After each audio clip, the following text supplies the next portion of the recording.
Let's fill out the Pennsylvania ATV bill of sale together, and do it in a way that holds up when it's time to register the ATV and transfer the title.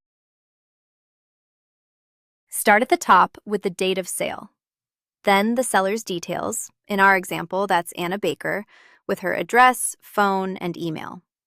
Then the buyer's, Ben Carter, with the same. 2 quick habits. Enter each name exactly as it appears on that person's ID and on the title. A nickname or a typo can stall the transfer later. And don't leave a line blank. If something doesn't apply, write NA.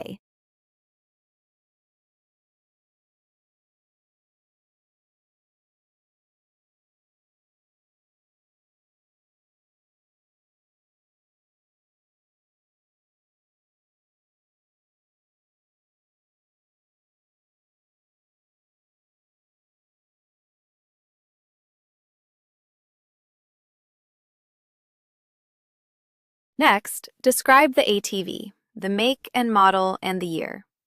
Then the VIN.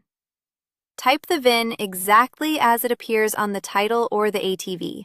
A single wrong character can hold up the transfer. Now the sale price, in our example, $8,500, paid all at once, by check, with taxes included. Write the real price. Lowballing it to shave the sales tax can come back as back taxes and penalties, and it leaves the buyer with weaker proof of what they actually paid. Now the signatures. The seller and the buyer each print their name, sign, and date. This form also has witness lines and a notary block.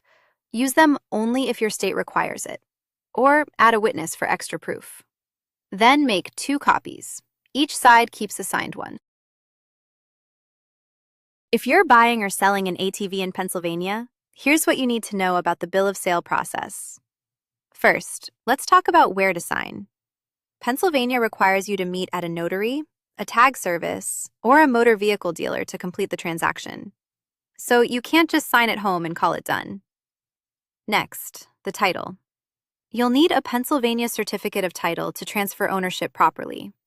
So make sure that document is ready to go before you meet. For the buyer, you'll need to bring your current Pennsylvania driver's license or your Pennsylvania photo identification. No exceptions there. Now for the seller, one important step is to remove the license plate from the vehicle before handing it over. That plate stays with you, not the ATV. If there's a lien on the vehicle, you'll need to contact your lien holder before completing your MV1 application.